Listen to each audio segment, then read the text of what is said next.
Vandeham Shri Guru Juta Padakamalam Shri Gurum Vaishnavamsam.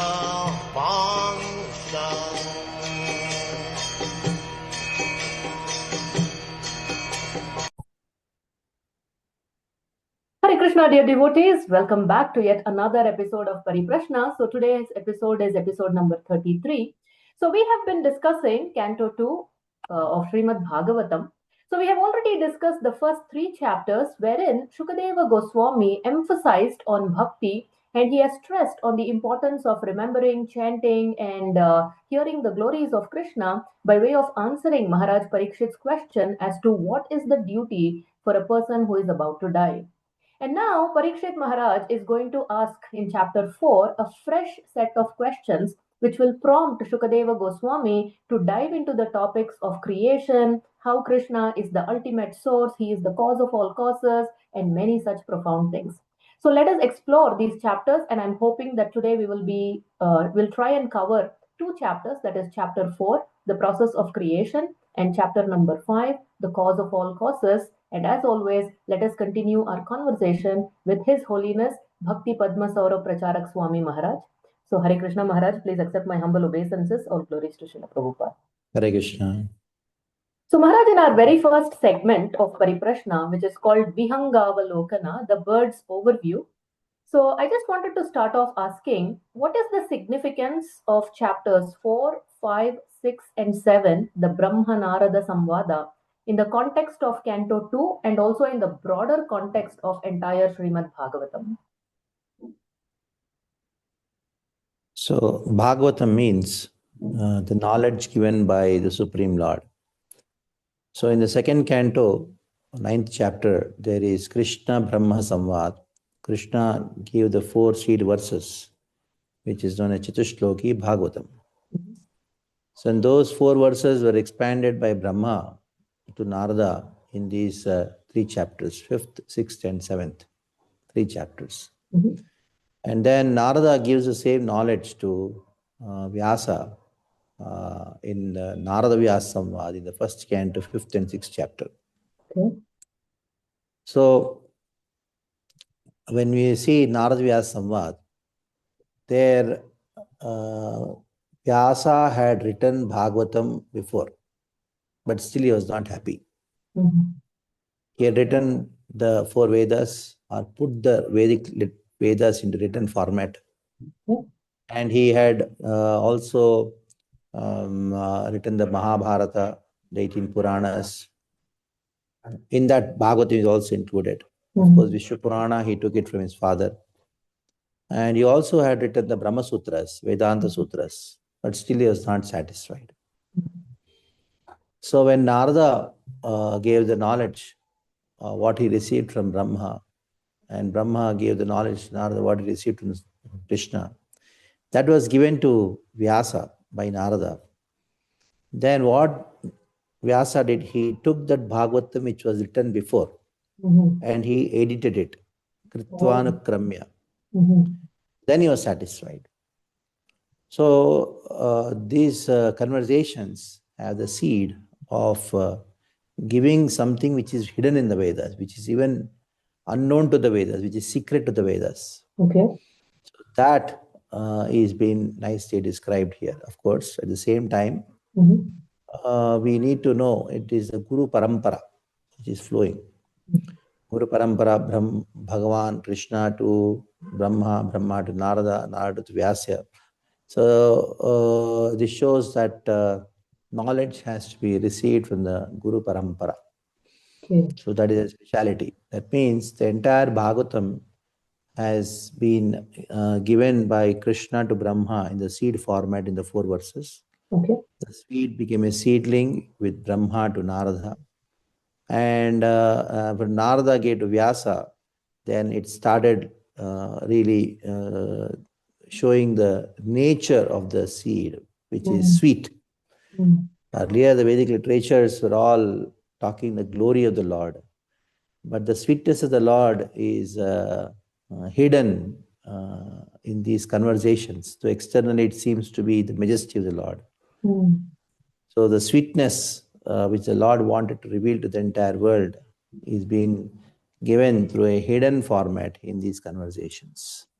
Very So nice. that's Okay. So Maharaj, before we actually dive into the chapter, you mentioned about Guru Parampara is the process of receiving knowledge. So just the other day, in the context of currently what's going on within ISKCON and outside and all, I was just going through Srimad Bhagavad Gita, where at the end of introduction, there is a Guru Parampara, evam Parampara Praptam, that shloka is given. So I was just going through that. So there we see there are at times where it's not necessarily the predecessing Acharya is a Diksha Guru. So looks like it is more of a Shiksha Parampara rather than a Diksha Parampara. Here you also said it is about receiving knowledge. If you can just briefly say something about this. so the word Diksha, Divyam Jnanam Ito Dadyat. So Diksha also talks about Jnana. So Jnana and Diksha, they are non-different from each other. So the Diksha Guru, who is technically known as Mantra Guru, he gives the mantra. So when you repeat the mantra, Jnana is revealed. So but the Jnana, the revelation of the Jnana, the mantra should be practiced, should be chanted with the proper understanding of the philosophy and following the proper mood of the sampradaya. So in this way, both are interconnected with each other. Okay. So it is not that Diksha Guru is different and Siksha Guru is different. Diksha is different and Siksha is different. So you take the mantra, which is known as Diksha. Actually, we are supposed to say Mantra Guru, not Diksha Guru. Okay. So the word Diksha is a very common term. Like somebody takes a Diksha for Ayappa Diksha. So a Diksha is a general term which has been used. Okay. But Diksha and Siksha are one and the same in two different forms. Like Radha and Krishna are one and the same but two different forms. That is why Rupa Goswami in the 64 Angas of Bhakti, first he says Ado Guru Padashrayaha, and then he says Diksha Sikshadi Grahanam. Diksha Sikshadi Grahanam. So the Diksha Guru, he gives the mantra. The Siksha Guru helps us in realizing that mantra by giving Siksha. And what you realize to the mantra is a Siksha given by the Siksha Guru. Originally, the Diksha Guru and Siksha Guru are the same, but for the practical purposes, sometimes they are different too. Okay. So, Diksha is Sambandha Jnana and Siksha is Abhideya Jnana. So, by Sambandha, Jnana is given, but to realize that Sambandha, you require Abhideya process. So, the problem is not neither with Siksha nor Diksha. Both are helping each other. They are not contradictory, they are complementary to each other. But the problem is overemphasis of one over the other. One group overemphasis on Diksha and some people overemphasis on Siksha. And in this way they land up in seeing these two are contradictory to each other. When you see both are on the same platform and both gurus are on the same platform, so then they are all representing Krishna. Ultimately, Krishna is Jagat-Traya Guru. So it's a tattva manifesting in one form, in the form Diksha Guru, tattva manifesting in another form, to Siksha Guru. So in this way, there is no distinction, though they have two different flavors. Wonderful explanation. Thank you, Maharaj. So Maharaj, the beginning of chapter 4, we see that the way chapter 3 ended, Shaunaka Rishi was very eager to hear from Suta Goswami. He was encouraging and glorifying. So now Suta Goswami is speaking. Suta Uvacha वैयासकेर इति वचस्तत्त्वनिश्चयमात्मनः उपधार्य मतिं कृष्णे औत्तरेयः सतीं व्यधात्. So the Goswami said, Maharaja Parikshit, the son of Uttara, after hearing the speeches of Sukadeva Goswami, which were all about the truth of the self, applied his concentration faithfully upon Lord Krishna.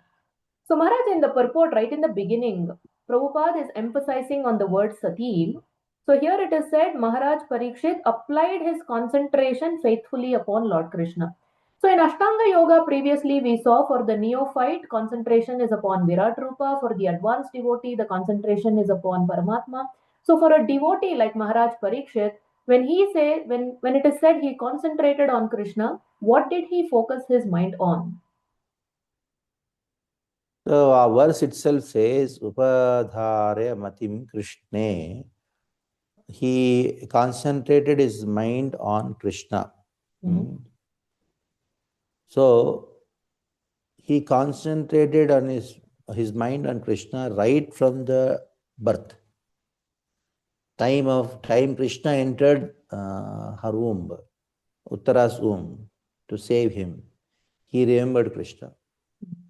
So it is not that Parikshit Maharaj forgot Krishna sometime and again he remembered. Now, hearing the words of Sukadeva Goswami, Parikshit Maharaj concentrated his mind. It is not that earlier he was not concentrating, now he started concentrating. He concentrated on Krishna, who had appeared in his mother's womb when he was in the womb of the mother. So he concentrated his mind on Krishna, which was always thinking of Krishna. Tattvanischenatmanaha upadhare matim Krishne uttere satim vyadhat. So he remembered Krishna whom he was already remembering. It is not that, okay, you ask somebody, mother, oh, what are you doing? I am remembering my son. She lost her son for some reason. So it was not that she forgot and now she is remembering. She is remembering her son whom she was always remembering. Like that. Okay. So in the next 3 shlokas, I'll just read the translation. Maharaj Parikshit, as a result of his wholehearted attraction for Lord Krishna, was able to give up all deep-rooted affection for his personal body, his wife, his children, his palace, his animals like horses and elephants, his treasury house, his friends and relatives, and his undisputed kingdom. O great sages, the great soul Maharaj Parikshit, constantly wrapped in thought of Lord Krishna, knowing well of his imminent death, renounced all sorts of fruitive activities, namely acts of religion, economic development, and sense gratification, and thus fixed himself firmly in his natural love for Krishna and asked all these questions exactly as you are asking me. So, is this a natural consequence, Maharaj? Anybody who is wrapped in attention of Krishna, all these things happen? Yeah, Parikshit Maharaj, when he asks questions, he is not asking questions to know, but he is asking questions to hear and relish. So it is not that he was not knowing, so he wanted to know. So that is why the word which has been used is papracha chenam yevartham yanmam prachataha sattamaha krishnanubhava shravane.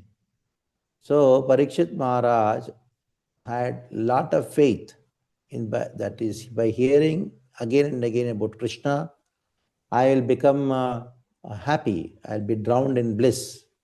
So Parikshit Maharaj asked Sukadeva Goswami about Krishna. Number one, having faith, and number two, Krishna Anubhava Shravane. To Anubhava, who is Krishna? He is personification of bliss. To experience the bliss of Krishna Katha, that is why he is asking question. Okay. I really like that what you said. He asked not to know, but to hear and relish. Very nice. So Maharaj, he goes on to ask very important questions. So he's asking about the primary creation sarga and the secondary creation visarga. So right in the beginning of Bhagavatam introduction, you had told us there are 10 subject matters that are discussed in Srimad Bhagavatam, Atra Sarga, Visargascha, that particular shloka. So if you can again revisit that and help us understand what is this Sarga, Visarga, why is he asking this instead of asking directly about Krishna's pastimes when he has only 7 days to leave? Yes. The answer to this question, why Parikshit Maharaj asked Krishna's pastimes with Mahamaya, is because it is answered in the 7th chapter, last verse, which is the conclusion of Brahma Narada Samvad. Maya varneto musha ishwasya namoditaha shrunvataha shraddhya nityam mayatmana muhyati. So it's very interesting verse. If somebody hears about Krishna's pastimes with Maya, in other words, when he hears about Maya in connection with Krishna, then he will not be bewildered by Maya. Shrunvataha shraddhaya nityam. Shrunvataha hears, shraddhaya with great faith, nityam always. Then he will not be bewildered by Maya. So why I should hear about Maya? To get rid of Maya? It is like saying, if you got stuck with a thorn and you're paining, you ask, I want a thorn, another thorn. So why you want another thorn? Already you're suffering with one thorn. Yet to remove the suffering of the thorn, you require another thorn. A thorn can remove a thorn. Poison removes poison. Suppose somebody is poisoned, then you have to put poison to remove that poison. Diamond cuts diamond. So Maya cuts Maya. My mind, which is engrossed in Maya, can be cut by hearing about Maya in connection with Krishna. So Krishna has two kinds of pastimes. Krishna's pastimes with the internal potency, Chit Shakti, that is called Rama, Narsimha, Vamana, etc. Number two, Krishna's pastimes with the Achit Shakti, Maya Shakti, Mahamaya Shakti, that is the creation, maintenance and destruction, which he does in the three forms of Karanodakshi Vishnu, Garbhodakshi Vishnu, Kshirodakshi Vishnu. So, Parikshit Maharaj decided, I will ask about Krishna's pastimes with Maya.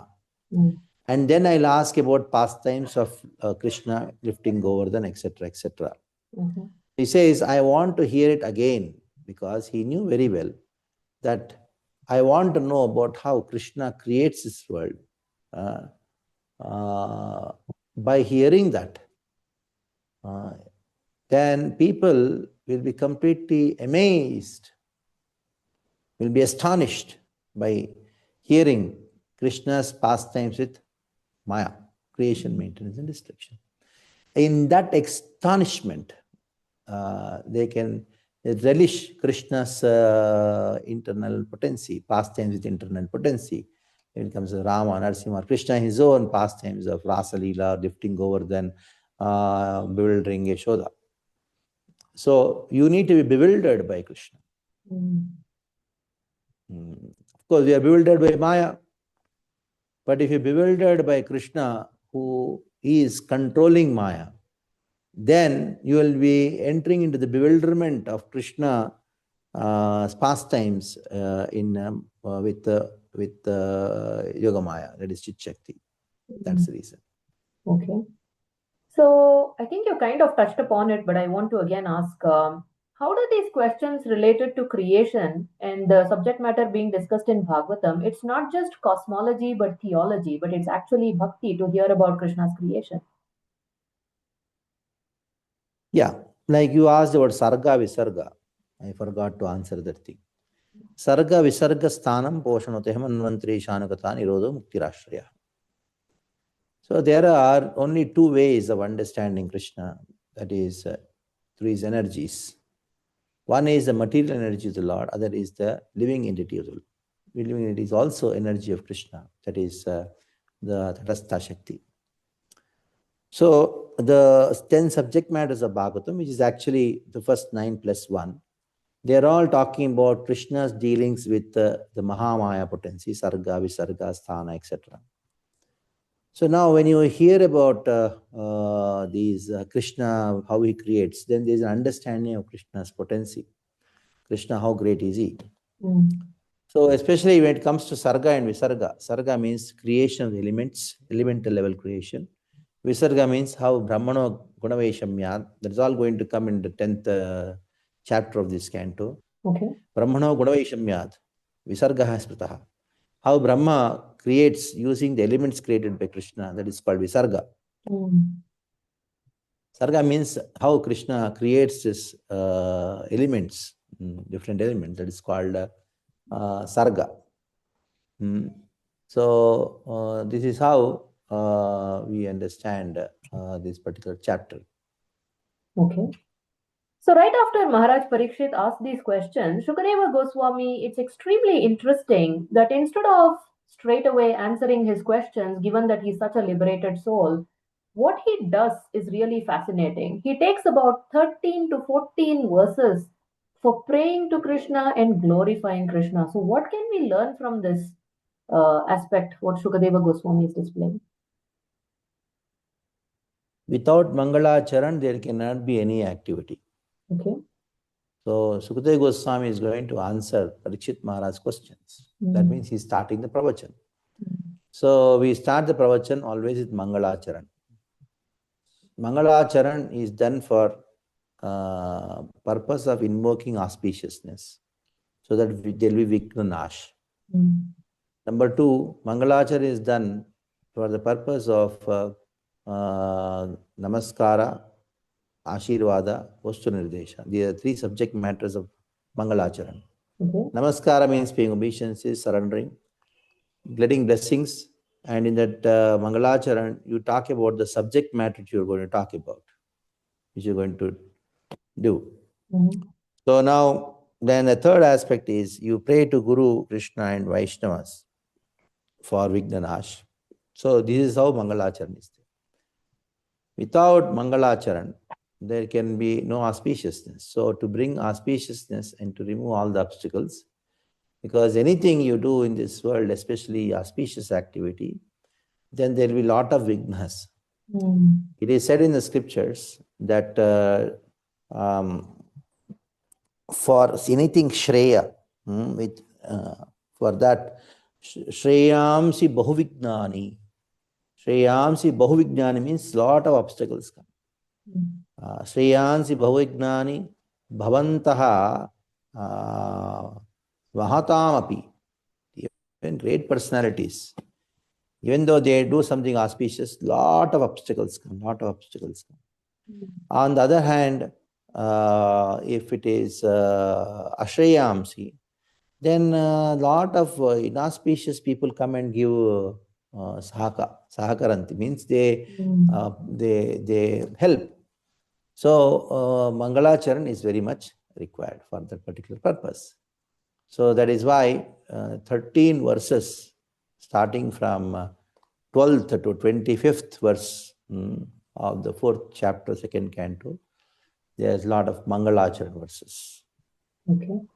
It's quite intriguing, Maharaj. Towards the end of this answer, you said, when we do something Shreyakara, Shreyas, then there are a lot of obstacles, and something inauspicious we are doing, we get a lot of help from. Shouldn't it be the other way around? Yeah, there are a lot of things it should be. Among those many things, what it should be, we are not supposed to be here, we should be in the spiritual world. So many things should have been the way it should be, but it is not. So that's how material world is. In the material world, you don't find things the way it should be. That is why it's called material world. If everything is the way it should be, then it is not material world.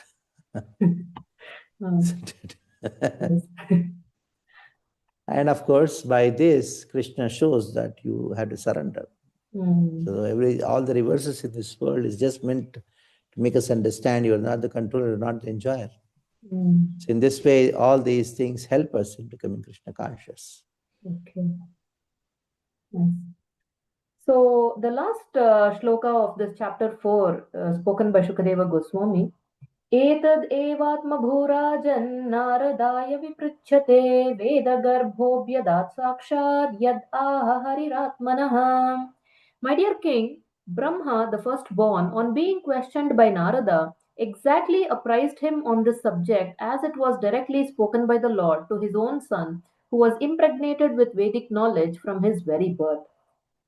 So, what is this nature, Maharaj? We see that whether it is Sukadeva Goswami or Srila Prabhupada, and I see that over and over again in your own classes, when a question is asked or if the topic is being spoken about, they don't speak up from their own opinions or intellectual perspective, but they're quoting something that's already been spoken. Like here, Sukadeva Goswami said, already Brahma has spoken this to Narada, and I'm going to quote that. So the significance of this, especially for preachers, where we stick to what our acharyas have already given and not come up with something new.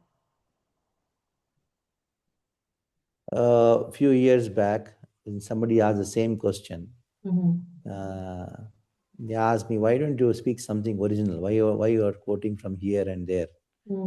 That person was not a devotee, he was doing some kind of interview. Okay. So then I told, there already so much. After completing that, then I'll talk something on my own. Nice answer. So there are 18,000 verses in Bhagavatam, and there are commentaries by so many acharyas. There are so many books written by our acharyas. So let us discuss on that first. And if time is left after all these things, I know it will not be left. By the time we do this, we'll be in the spiritual world. So there's no time for our mental speculation, not required. Just speak what has been spoken. There's so much being discussed, so much.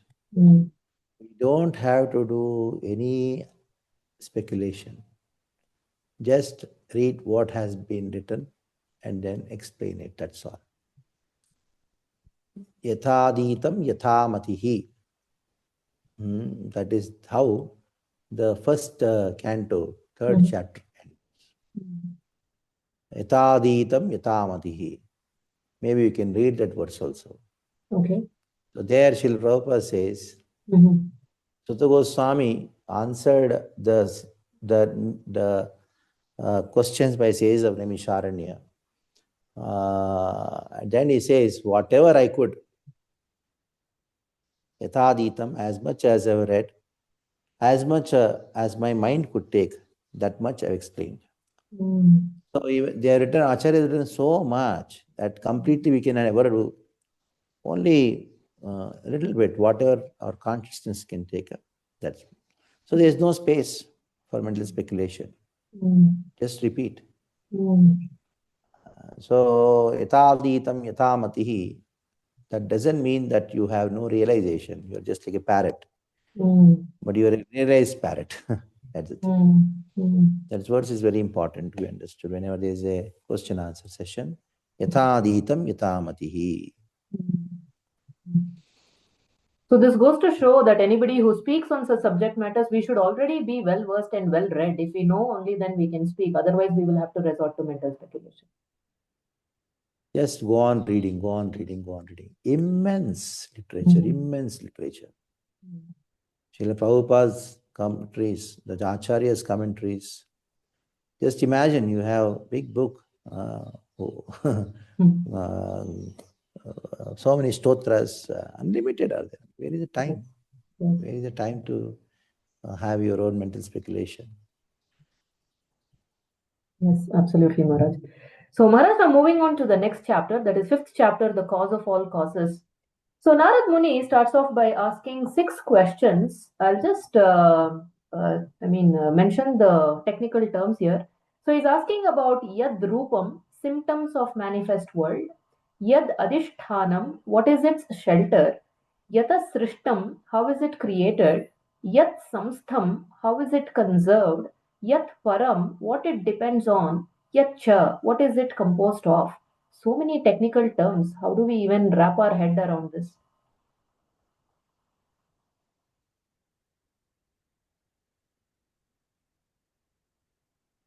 Yeah. They are technical.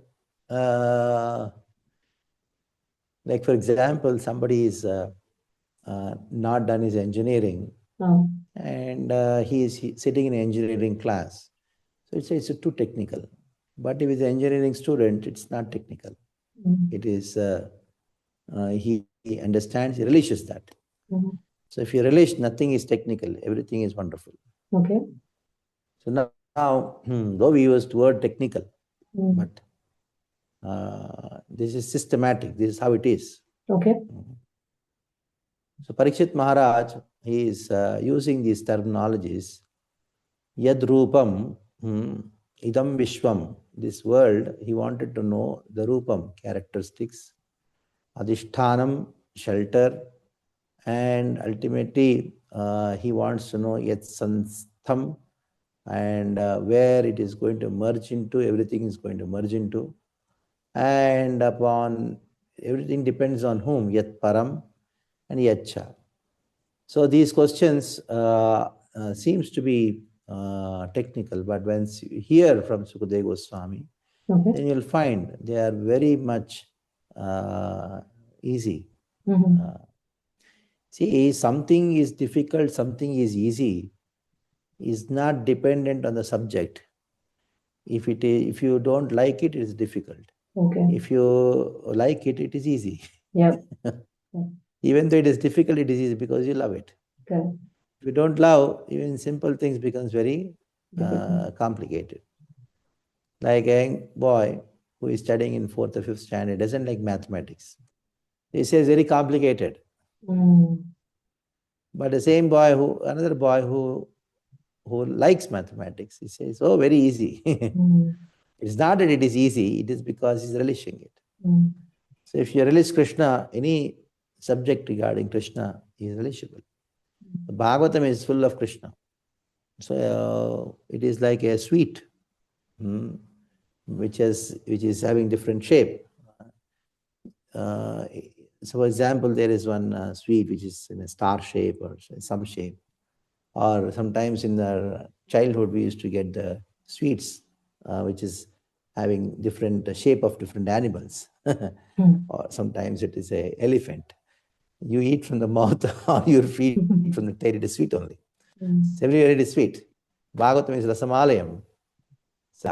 So here, if you go to the 4th verse, you will have yad vijnanaha, yad adaraha, yad paraha. And also in the 5th verse, also is one question which comes. So 6 plus 4 becomes actually 10 questions. Okay. Anyhow, it's not in one verse you have 6, but if you see the 4th verse, Okay. you have the 4 verses, Yes. four Yes. Maharaj. questions. Yes. Yad vijnanaha, yad adaraha, yad paraha, yad Correct. atmakaha. Yes. Yeah, 4 verses. Yes. 4 Yes. things Maharaj. are there. Yeah. Yeah. So Yes, you just add those things, then Okay. it becomes 10. 10 Okay. words, 10 questions. Yes, Okay. Maharaj. Got it. So, Maharaj, now Narada Muni, he is on one hand expressing his convictions, where he is telling, I know no other source for creation but you. Of course, he's talking to Brahmaji. Then he's saying, you create by your own matter and energy, just like a spider. And he's telling, I think you are the supreme independent Lord. But at the same time, he's raising his doubts also. But why do you perform so much austerity? Ghoram tapaha. Is there someone more powerful than you? So, what can we learn from this approach? On one hand, conviction, on the other hand, raising doubts. Yeah. Now, Narada glorifies Brahma and he says that you are the only creator. He expresses his bhava. There's nobody else other than you for me. You are the Lord. And when a spiritual disciple comes and says, "Yo, Guruji, you are the only thing. I don't know who is Krishna. I don't know. I'm not bothered about anything. You are the only person." So then he's expressing his bhava. Then Guru, he says, yes, fine, your bhava is accepted, but you should know I am not independent. I am dependent on the institution, and ultimately Krishna is my controller. In the same way, Narada, out of great affection, is expressing his bhava. Okay. It is not that he doesn't know, he knows. Brahma, Lord Brahma talks about it. He says, you know everything, but still you are a chore. You are Okay. asking something as you're like doing a big drama as if you're an ignorant person, but you're not. And Narada he further says that, oh, you are like the spider. You protect the living entities, and the spider it creates a web. It doesn't get destroyed, but everybody gets caught into that. So he goes on glorifying Brahma. I just I'm surrendered to you. Please speak whatever questions I have asked for. And you have performed so many austerities, and it is so bewildering. It is so bewildering. Yat tapaha, that in spite of you being so great, why did you perform great tapasya?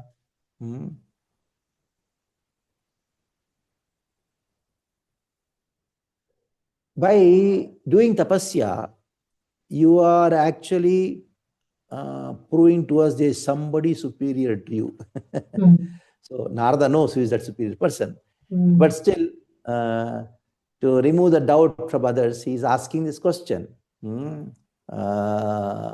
are you creating this doubt? Why you should do tapasya? Tapasya means you are worshipping someone. Why are you doing all these things? That's what Narada's question is. Okay. So in the next few shlokas, Lord Brahma removes this quote-unquote misconception.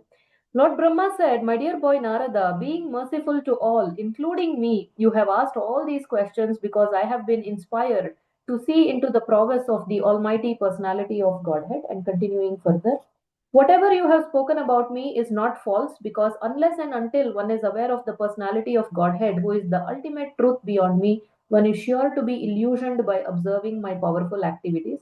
So, like that, he continues and he removes the so called misconception of Narad Muni. So, here, Maharaj, what is the role of spiritual master in gently correcting the false conceptions of the disciple and guiding them on the right path? That is his job.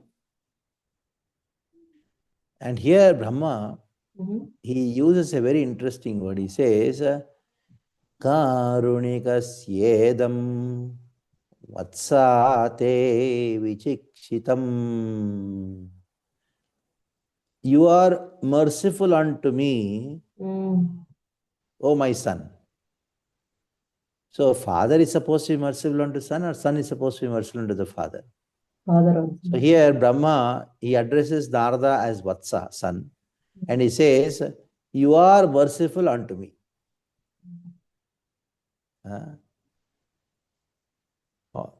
And now it is not that you don't know.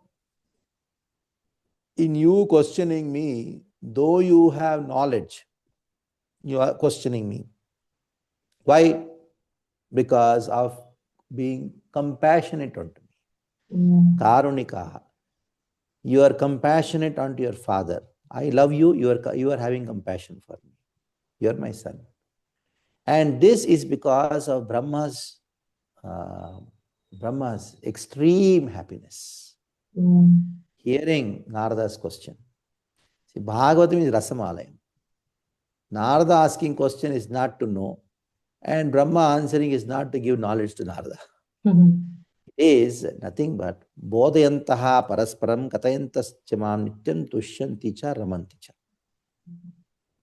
It is not that, oh, he asked, I told. It is not a conversation between some press reporter and some temple president or somebody. No, it is not like that. It is between great exalted personalities, two Mahajanas. Because one is a son, and the other is a father. But both are devotees of the Lord. Rasikas, they are all Rasikas. Rasika bhui bhavukaha. And in this way, what they do? Katayantascha mam nityam tushyanti cha ramanti cha bodhayantaha parasparam. Parasparam bodhayantaha. It is not that, it is not pravachan, it is actually goshti. Goshti means parasparam bodhayantaha. Nice. Okay. So now going to the 14th verse, Maharaj.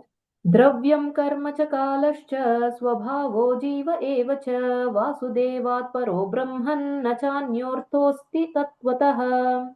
The five elementary ingredients of creation, the interaction thereof set up by eternal time, and the intuition or nature of the individual living beings are all differentiated parts and parcels of the personality of Godhead Vasudeva, and in truth, there is no other value in them.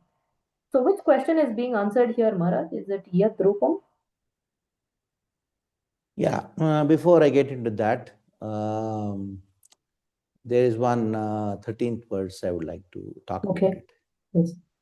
Vilajyamanaya yasya sthatum ikshapate muya vimohita vikhattante mamaham iti durdya.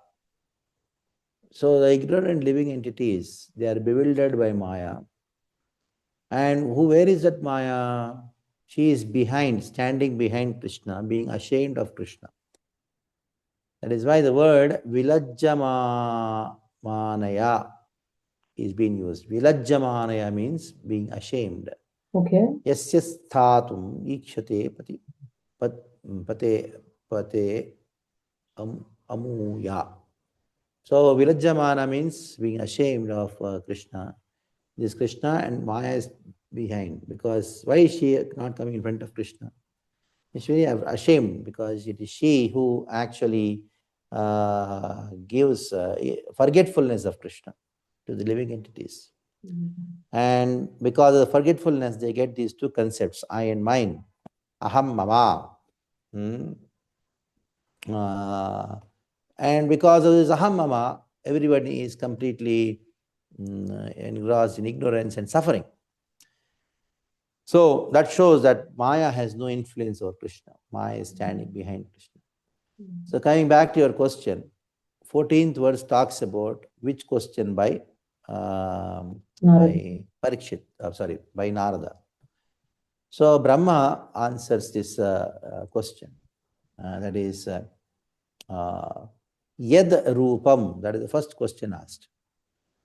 When you say Rupa, it means actually characteristics. It is not, Rupa means actually characteristics. So to answer the first question, Yad Rupam, now for that he has to explain that in this world, whatever you find in this world is nothing else other than the Lord. There is nothing which exists other than Krishna. Because everything is energy of Krishna. Now, all those things, the elements, dravyam, karma, kala, svabhava, and jiva, and everything is non-different from Vasudeva. Vasudevat paro brahman na chanya arthosti tattvataha. Na cha anyaha. Whatever you see in this world, you are seeing the computer, that is Krishna. You are seeing the mobile, I'm seeing the mobile, Krishna. I'm seeing the fan, it's Krishna. I'm seeing the bed, it is Krishna. I'm seeing the world, it's Krishna. I'm seeing the sun, everything is Krishna elements. Karma, kala, swabhava. Even jiva is Krishna. So, you may say, hey, it's being Mayavad here. No.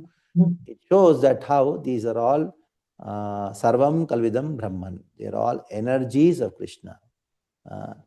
So the fundamental characteristic of the universe is that it is Krishna. That is non-different from Krishna. That means they are all energies of Krishna. So what is the fundamental characteristics of this world? Characteristic of this world, it is energy of Krishna. Okay. So the Veda says Sarvam Kalvidam Brahman. Whatever you see in this world, it is Brahman. It is energy of Krishna. One is Jada Brahman, other is Jiva Brahman. So it is not that they are one. They are one technically because they are energy. Both material nature is also Brahman, Jiva is also Brahman, and Supreme Lord is also Brahman. But still they are distinct. The Supreme Lord is Parabrahman, the material nature is Jada Brahman, and living entity is Jiva Brahman. So another Upanishad says, Bhokta bhoetam pranitaram cha matva sarvam brotam trividam cha brahmanetad. Trividam cha brahmanetad. The three Brahmans. That is Parabrahman, Jadabrahman, and Jiva Brahman. So these Parabrahma and Jiva Brahma, they are actually dependent on the Jada Brahman and Jiva Brahman are dependent on Parabrahman. So they are the energies. So that is the characteristic of everything in this world. Whatever you see, you should see it as the energy of Krishna. So it should be used in energy of Krishna. Okay.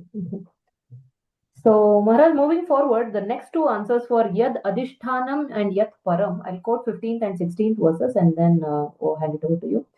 Narayana Paraveda Deva Narayanangajaha Narayana Paraloka Narayana Paramakaha.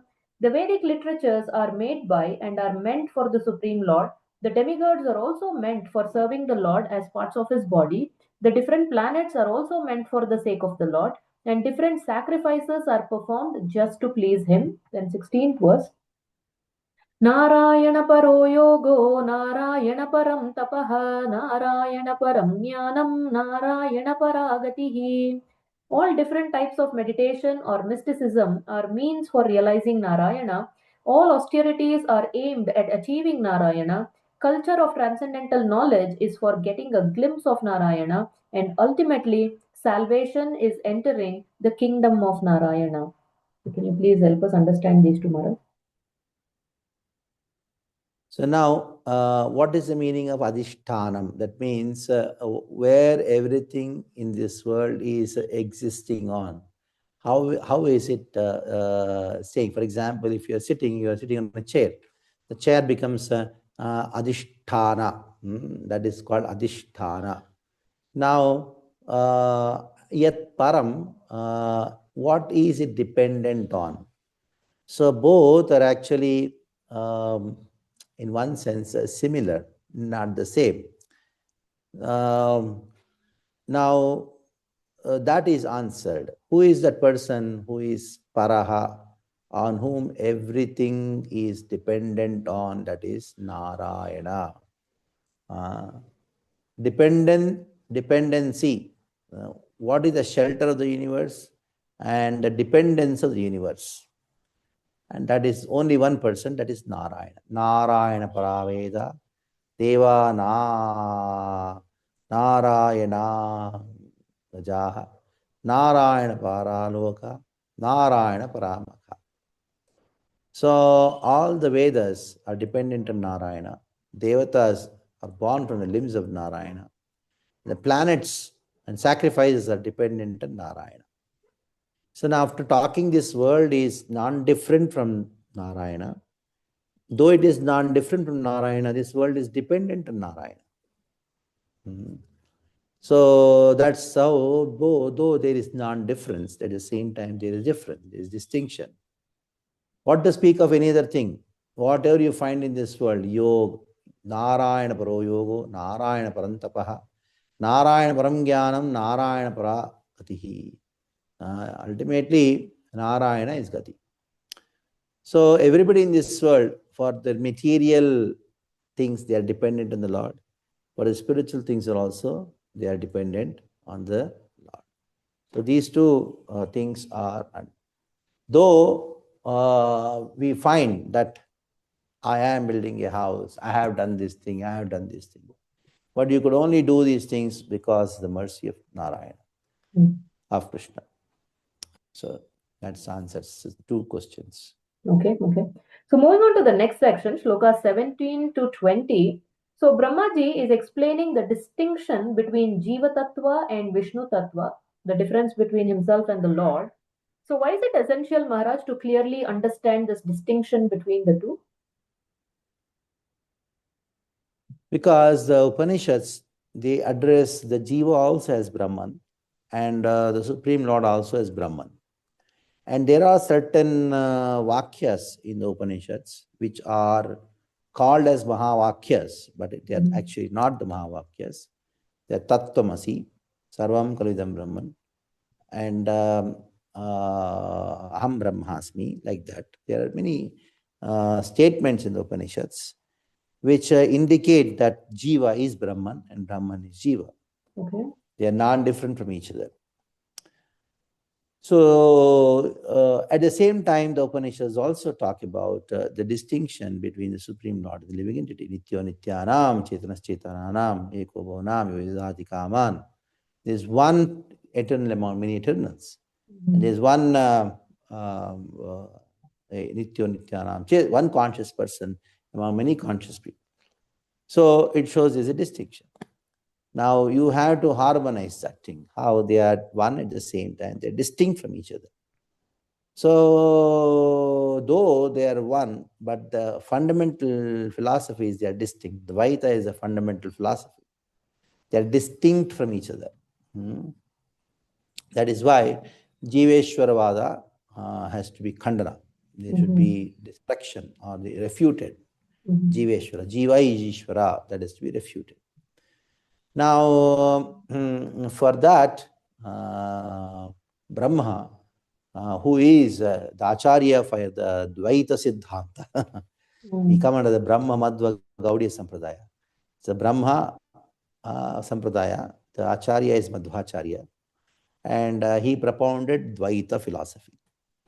So that is why Brahma has to speak that philosophy, because it is his philosophy. His own Acharya, Brahmadvacharya, started this. So that he says that, yes, I am created by him. Though I create actually what has been created by the Lord. That is why he says, Srijami, Srijami, Srishtoham. I create the thing which is already created by the Lord. Who is he? Ikshaiva Vichoditaha. He is the witness. He is inspired by his glance, I create. Inspired by his glance, I create. What?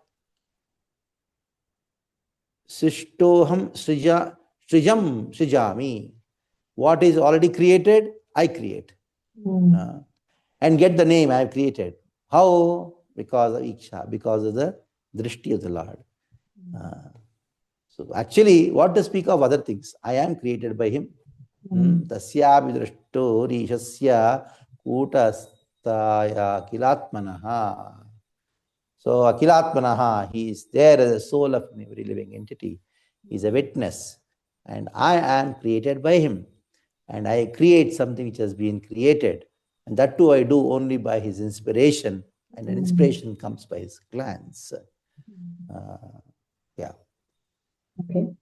So moving further, Maharaj, quite a major chunk here from shlokas 21 to 35, by way of answering Narada's question, that is Yata Srishtam, Brahma goes on to explain Karana Srishti and Karya Srishti. So what are these two? What is the distinction between Karana and Karya Srishti? See, kalam karma svabhava mayo mayesho mayasvaya atman yadrichaya praptam vibhushur upadate. So, by his own will, the Lord, by his maya, he accepts so many different things in this world, especially kala, karma, svabhava, which is merged in the jiva, and then again manifests at the time of creation. So, in this way, there are two kinds of srishti. One is the first level where ingredients are created, and the second level where Brahma is creating those, using those things and creating those things. So these are the 23rd verse especially talks about the Mahat Tattva has Sattva, Rajas, Tama. Sattva and Rajas predominated. There are three gunas. Of course, Sattva is there, Rajas is also there, Tamas is also there. By this, all the transformations happens, and by which the whole world has been created. The ingredients of the world has been created. And then what happens? The other aspects are also created. That is, the bodies of the living entity, etc., etc. In this way, you have these two kinds of creations. So why does he in the end conclude this chapter with again focusing on the Virat Rupa, Maharaj? We've already touched upon this in first chapter of this canto, but again we see a revisiting of this topic. Because this is Brahman or the Samvad, and it comes practically in every chapter. That is, this chapter also comes, sixth chapter also is Virat Rupa comes. Mhm. This is to show that whatever you are seeing in this world is nothing but manifestation of Supreme Lord. Okay. That is why the Virat Rupa comes. Of course, when we dwell on the sixth chapter, we'll talk more about Virat Rupa. Mhm. The two kinds of Virat Rupas. Mhm. And within the material Virat Rupa, the two kinds of material Virat Rupas, all this we will discuss more in detail at that time. Okay. So Maharaj, moving on to the next segment, which is Vichara Mantana. So if we can go back to chapter number 4, where Sukadeva Goswami is offering his prayers to Krishna in various, glorifying him in various ways. So what is the role of prayer or purpose of prayer? You did talk about Mangalacharan. So in how can we really create that auspiciousness, and also praying for empowerment from Krishna, how can we practically follow this? The prayers are actually the essence of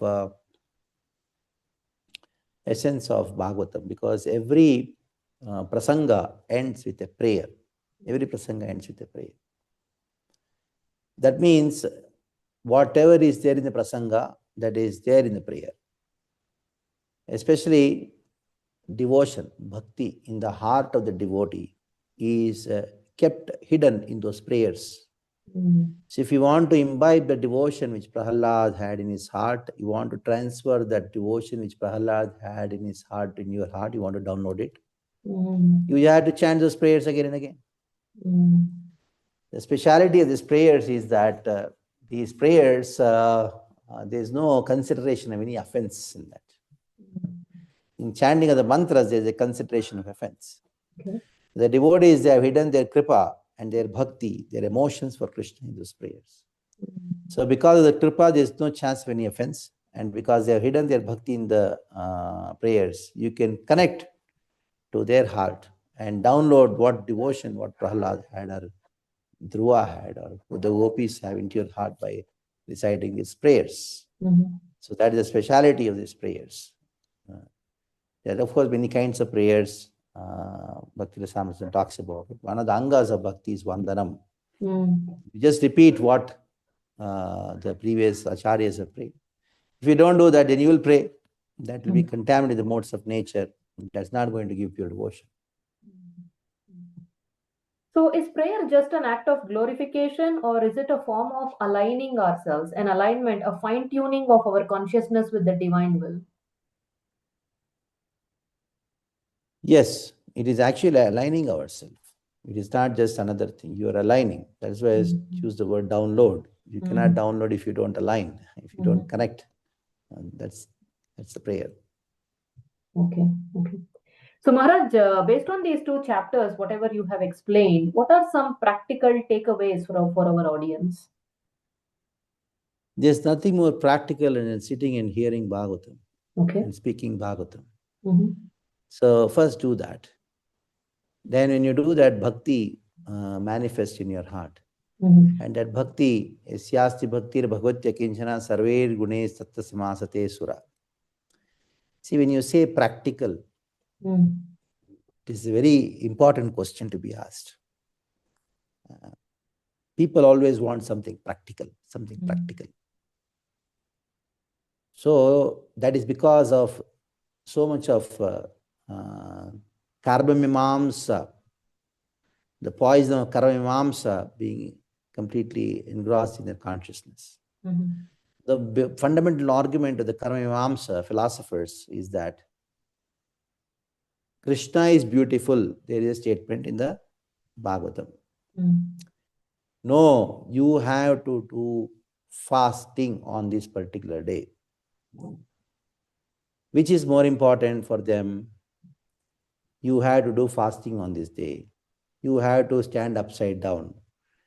So something practical is more important than theoretical. That is their argument. And that is the atheistic argument. For us, Krishna is beautiful. That is more important. Because a relish that beauty is the most practical thing for the soul. So all the practices which are recommended is only to come to the point of relishing, getting completely absorbed in Krishna consciousness and serving Krishna. Serving Krishna and being absorbed in Krishna, that is the most practical thing. And among all the services to Krishna, the best service is to sit and hear Bhagavatam, speak Bhagavatam, chant the names of Krishna. And the best service, the topmost service. So, what is practical is to read those verses. And if at all you want to do something practical for Krishna, for that you should have love for Krishna. And the love is inspired by this Bhagavatam. What Srila Prabhupada constructed 108 temples, the most practical thing in just 12 years. But how was he able to do? Because of his love for Krishna. And how was he able to attract so many people? Because of his love for Krishna. And that is because of his attachment to Srimad Bhagavatam. So by hearing these verses, you'll get all the attachment. Since you asked the question, the most practical thing is to repeat the verses of Sukadeva Goswami, which is there in the 4th chapter. Being such a great personality, Sukadeva Goswami, how humble he is. And verses spoken by Brahma, and he is telling his own son, by your mercy, I am able to speak something about Krishna. So these are the practical things. Beautiful, Maharaj. One more thing, Maharaj. Just you quoted the 17th verse. I just want to revisit that again. Tasyapi drashturishasya kutastasya kilatmanah srijyam srijami srishtoham ikshayaiva bhichoditah. Inspired by him only, I discover what is already created by him, Narayana, under his vision as the all-pervading super soul, and I also am created by him only. So Maharaj, Lord Brahma, despite being the first created being and being the architect of the universe, he acknowledges that he is simply empowered by Krishna.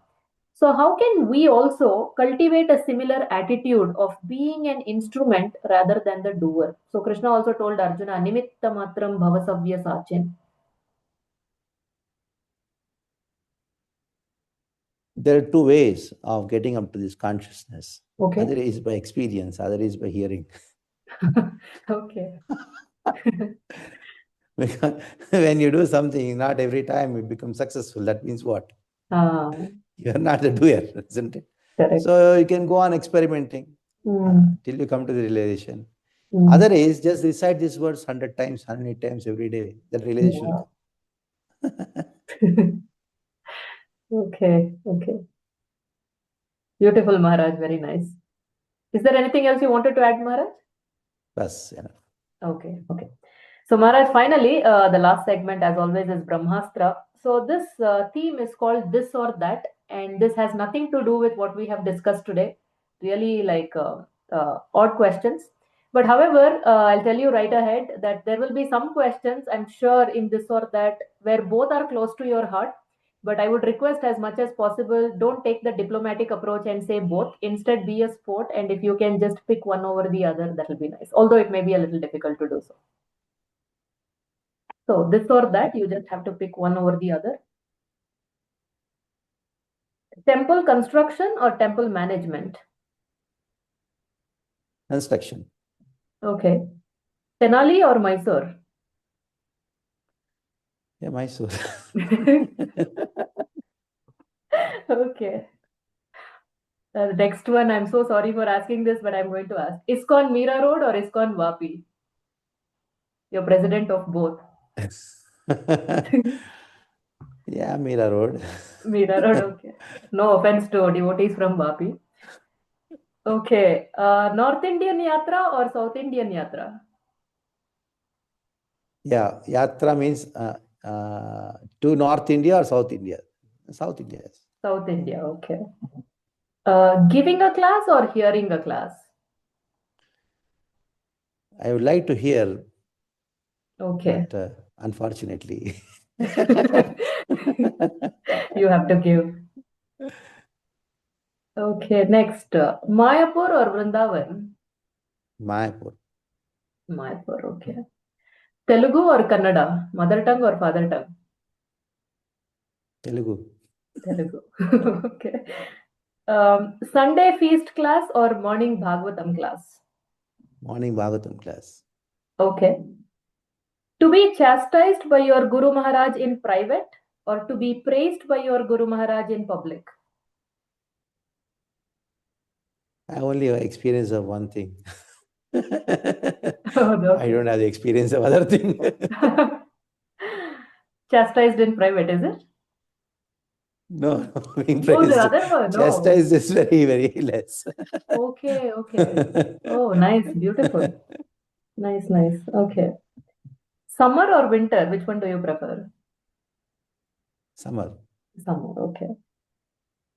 You want to be remembered for your words or do you want to be remembered for your actions? Yeah, words only. That is what I do. No actions I've done. All actions are failures only. No, your words are empowering others to perform actions. Next one. Teach philosophy to a room full of scholars or tell Krishna's childhood pastimes to a bunch of children. Oh, children. Children. Anything to children. Philosophy or pastimes. It's best. Yes, yes. Did I already ask this, Maharaj? Mayapur or Vrindavan? Did I ask? Asked. Okay, okay. The last one. You want to make Krishna laugh once or do you want to dry Radharani's tears once?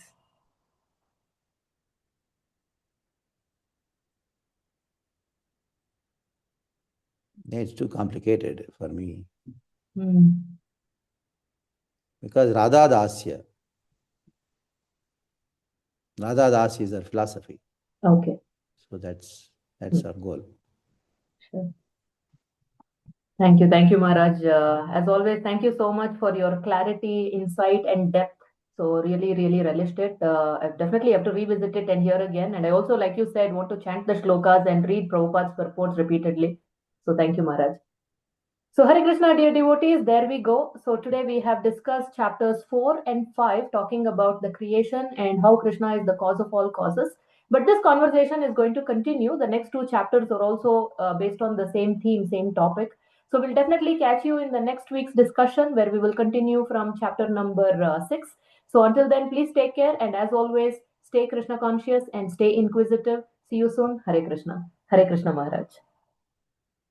Hare Krishna.